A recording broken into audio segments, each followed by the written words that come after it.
Olá, muito bem-vindos. Hoje eu recebo o Juliano Medeiros, que é o presidente nacional do Partido Socialismo e Liberdade, eleito em setembro do ano passado, que vai conduzir o partido, aí a sigla, nesse ano eleitoral aqui no país. Juliano, muito obrigado por ter aceitado o nosso convite. Bem-vindo aqui ao Metrópolis. Obrigado, Caio. É um prazer estar com vocês. Juliano, para começar, desde o início ali da sinalização do PSOL em apoiar o ex-presidente Lula, já havia ali dentro do partido uma corrente que não queria esse movimento. Isso dificultou mais depois desse aceno do Lula ao ex-tucano Geraldo Alckmin?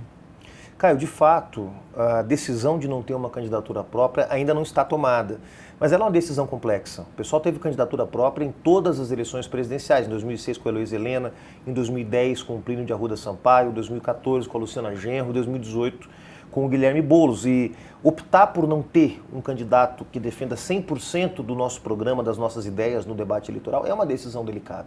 E eu compreendo os companheiros e companheiras de partido que hoje sustentam a hipótese de que o pessoal deve apresentar uma candidatura no primeiro turno. Mas a decisão que foi tomada no Congresso, por ampla maioria, no Congresso do PSOL, que aconteceu no final do ano passado, é de buscar construir a unidade dos partidos de oposição. A situação do país é muito grave.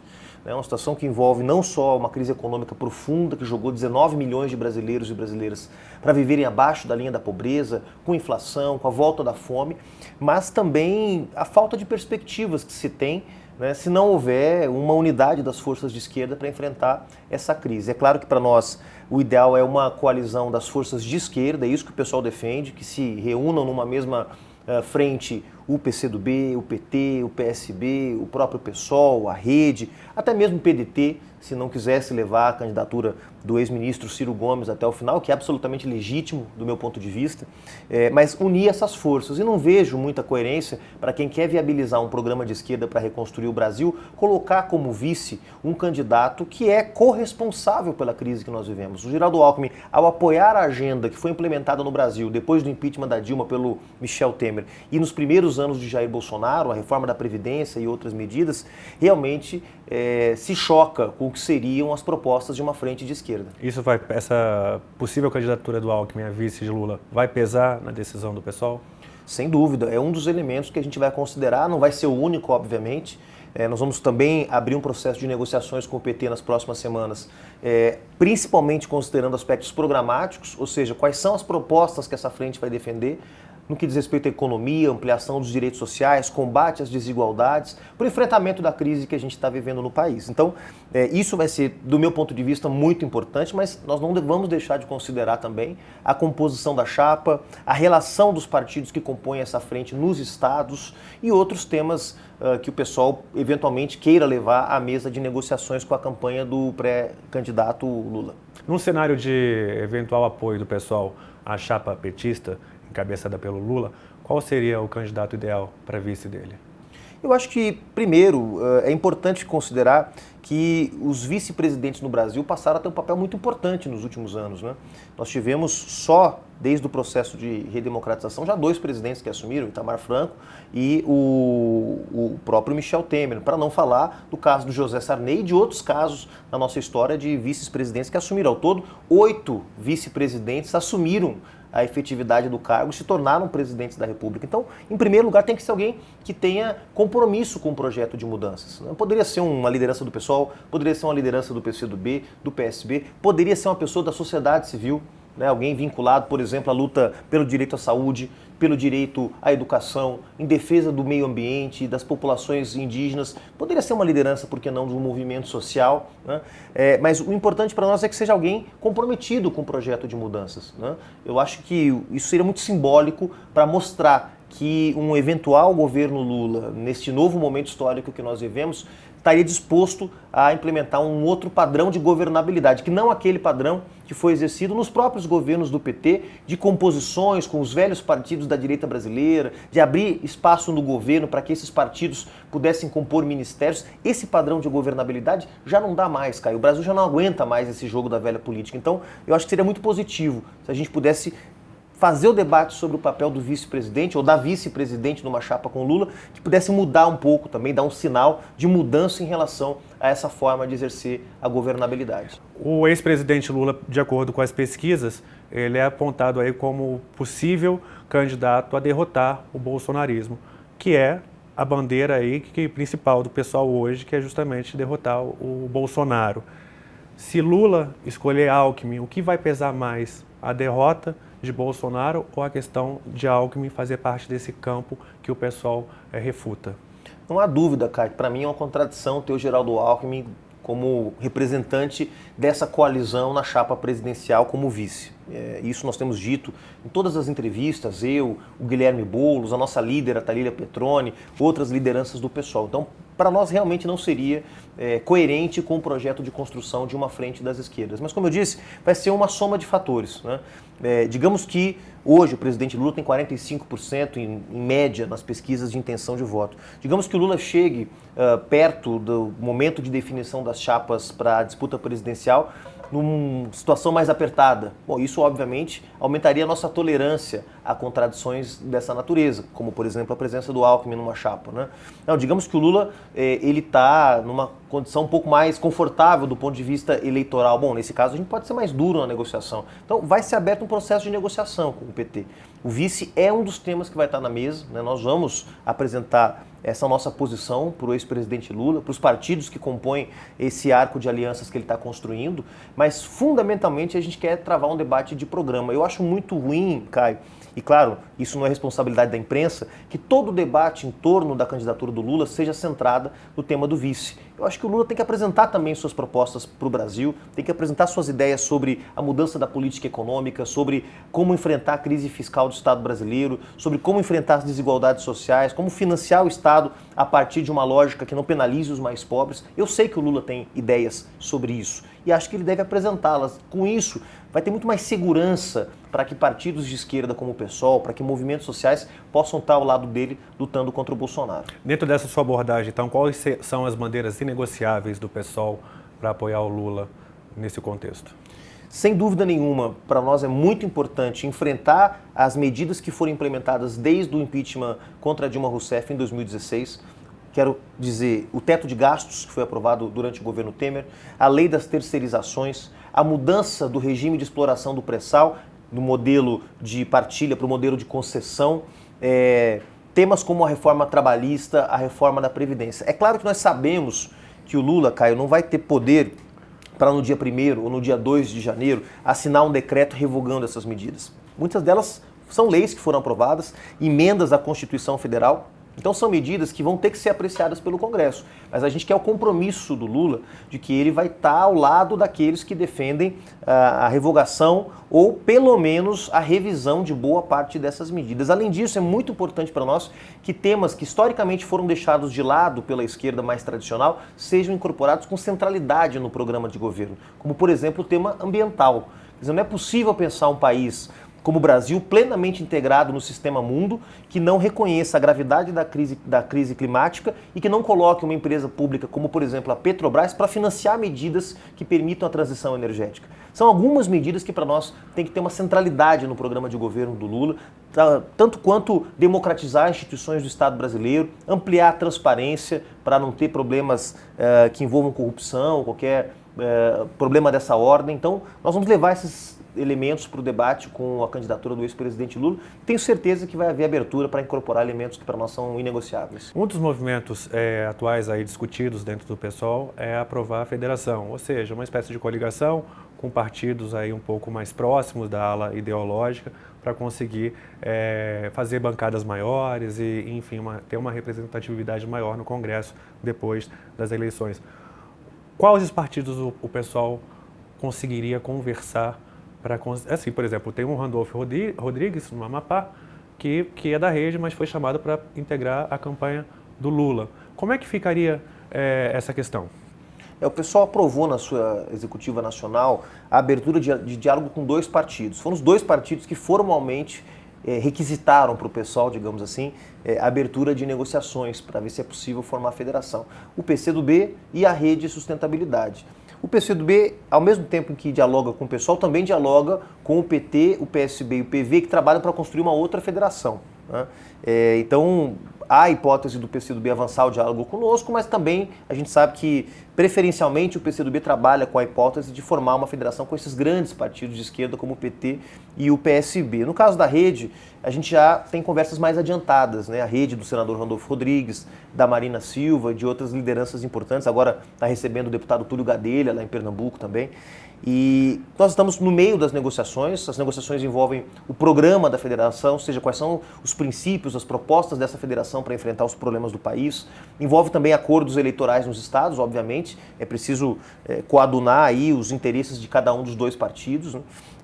E também, é claro, o debate sobre a tática eleitoral presidencial, que não é menos importante para o pessoal. Então, esse processo está em curso. Eu diria que a gente andou aí uns 50% do caminho para poder chegar a uma federação com a Rede. Eu estou otimista e acho que seria bom para a democracia brasileira. São dois partidos que têm muita identidade. No Congresso Nacional, a gente tem votado praticamente todas as matérias conjuntamente. Então, eu acho que seria bom para a democracia, seria bom para o PSOL, que incorporaria questões que são caras para a Rede, e seria bom para a Rede, que incorporaria questões que são caras para o PSOL também. A candidatura, a possível candidatura, digamos assim, de Guilherme Boulos ao governo de São Paulo está praticamente garantida.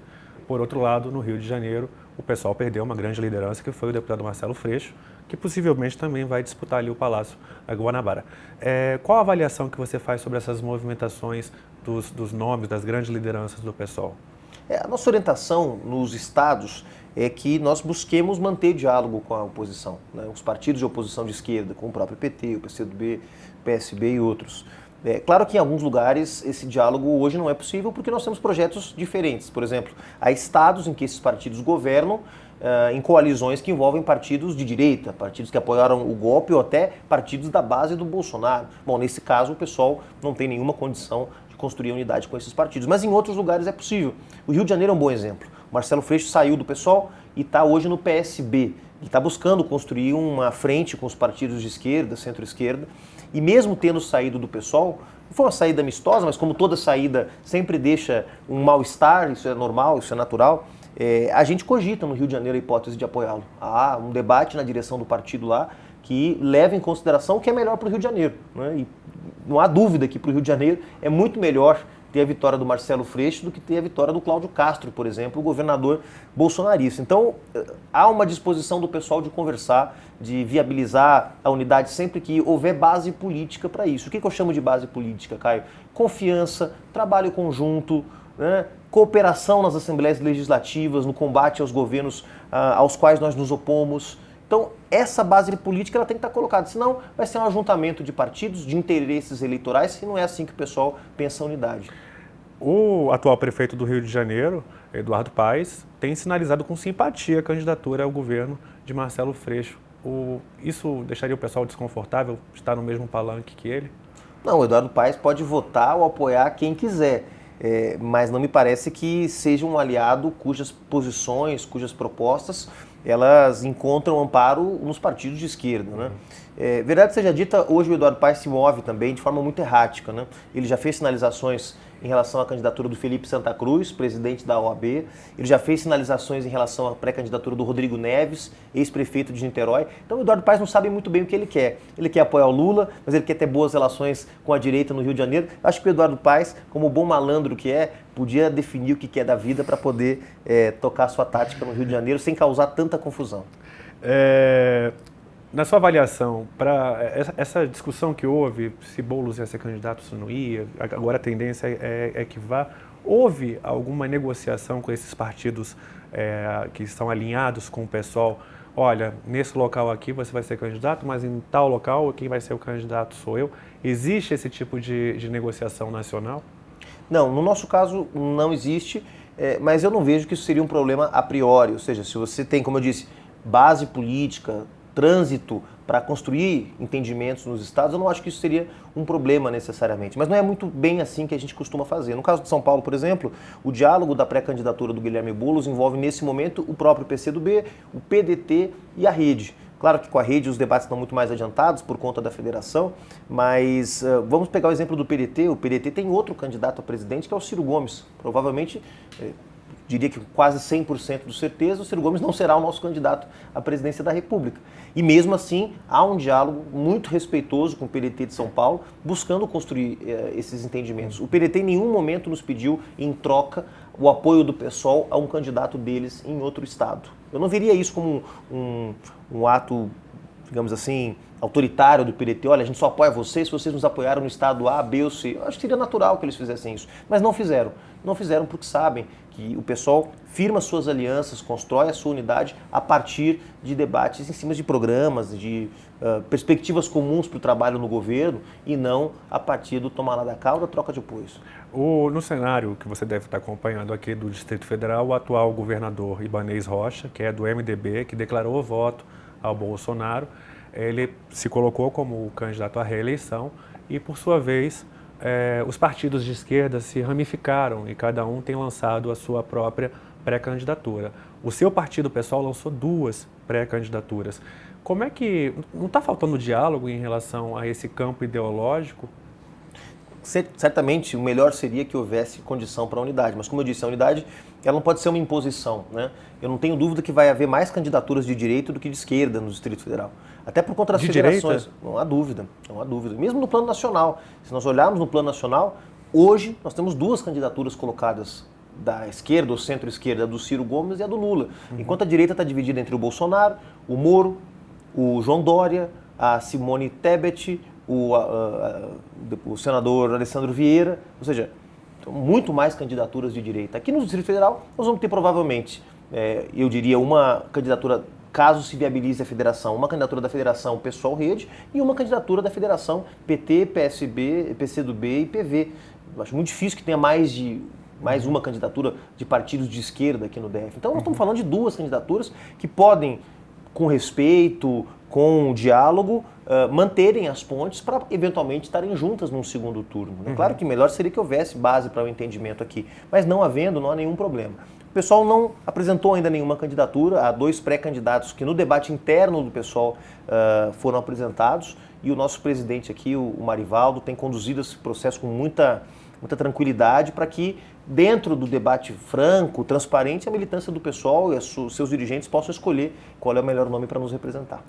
Juliano, eu falei ainda há pouco sobre a saída do Marcelo Freixo, que sem dúvida era um dos nomes mais expoentes do pessoal, mas não só esse. Marta Tiburi já saiu tem algum tempo, mas agora também o David Miranda, o Leonel Brizola Filho também, sinalizaram aí a saída do partido.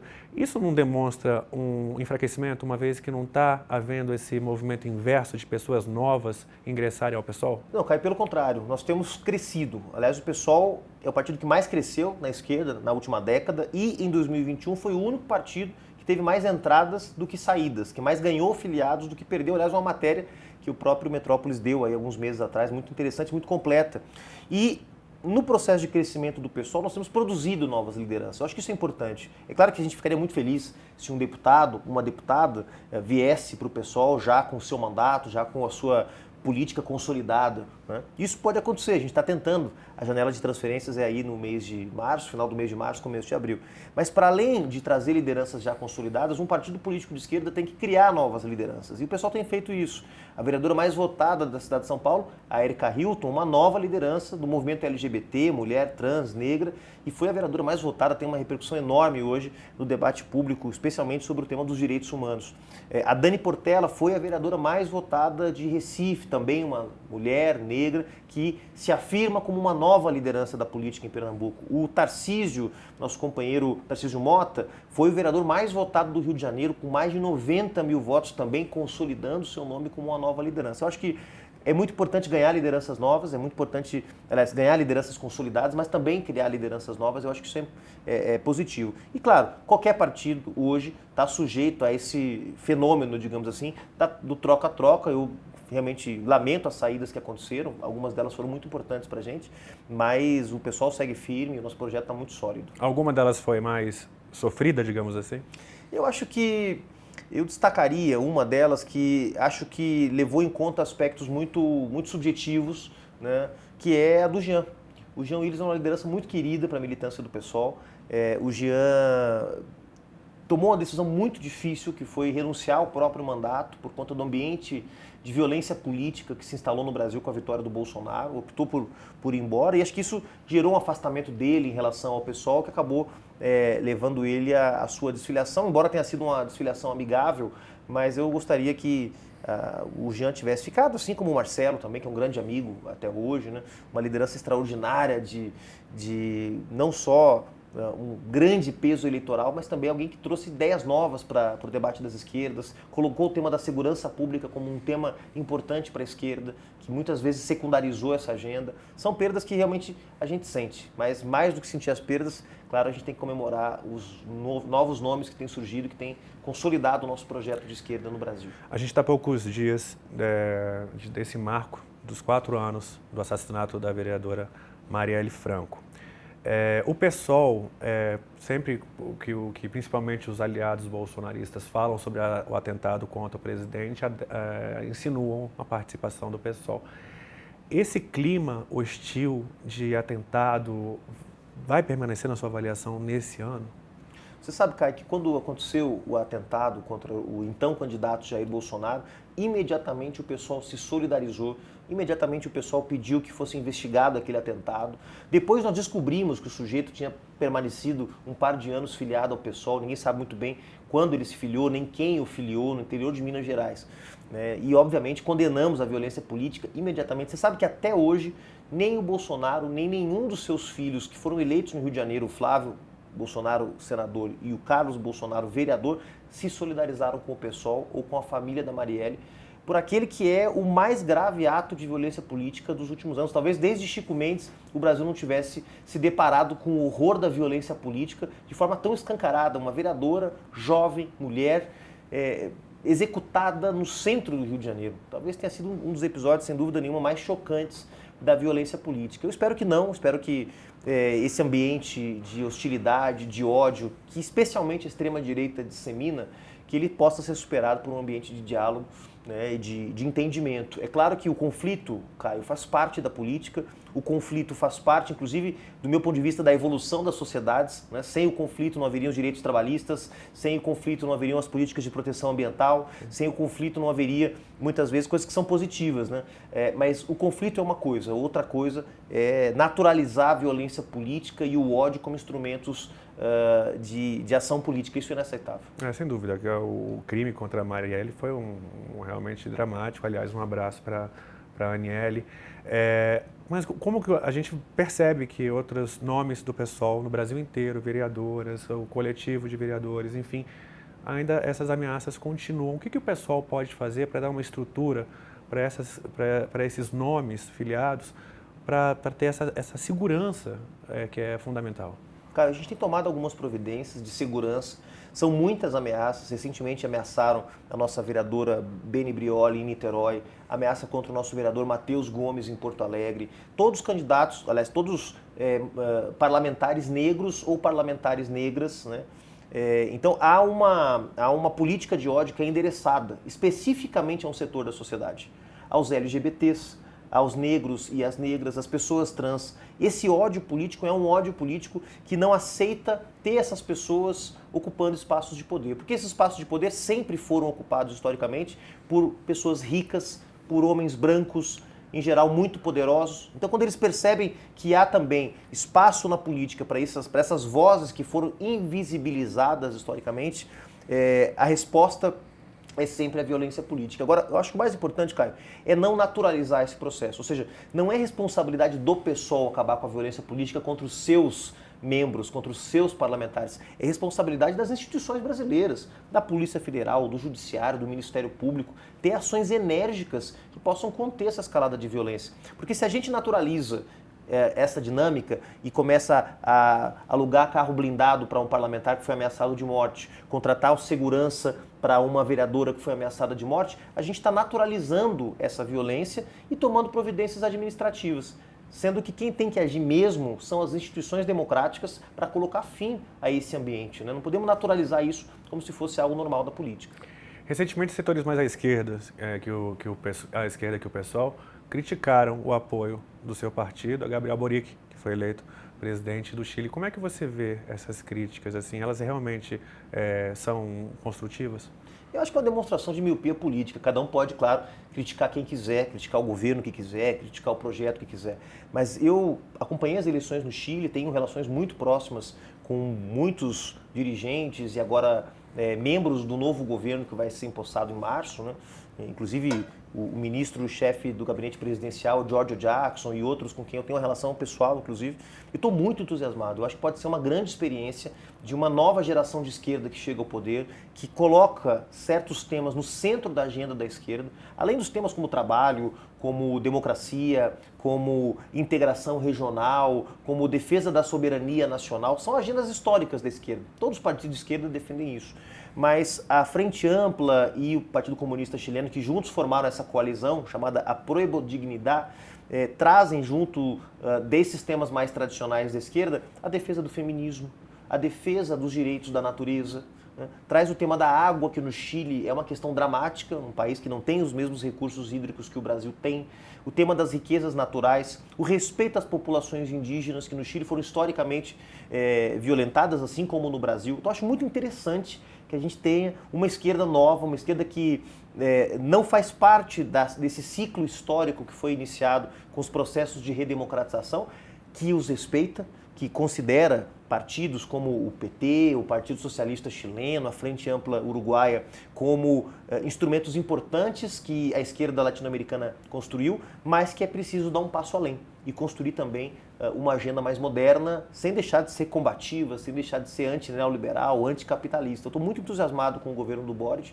e lamento as críticas daqueles que esperam que um governo de esquerda tenha que seguir necessariamente sempre as mesmas fórmulas ou sempre as mesmas perspectivas que estão nos livros de história. Essa vai ser a fórmula que o pessoal vai adotar aqui no Brasil na sua gestão?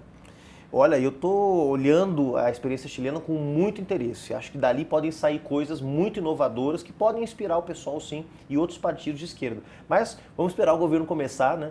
Por enquanto eu estou muito entusiasmado. A composição do gabinete ministerial mostra um compromisso muito interessante com a mudança. A neta do Salvador Allende como ministra das Forças Armadas, ministra da Defesa, muito simbólico isso. Uma médica sanitarista como ministra do Interior, que é o órgão que regula, por exemplo, a Polícia Nacional Chilena. Então há uma série de escolhas, 14 mulheres e 10 homens no ministério, há uma série de escolhas que representam realmente uma mudança, não só da política chilena, mas podem representar também uma política na sociedade, na economia, nos costumes. Acho que isso é muito importante. Juliano, agradeço muito a sua presença aqui, a sua visita ao Metrópolis aqui em Brasília e obrigado pela entrevista. Obrigado, Caio, eu que agradeço, prazer. E você que acompanhou com a gente, eu quero agradecer muito sempre a sua companhia, é um prazer tê-los aqui conosco. A gente se vê na próxima, tchau.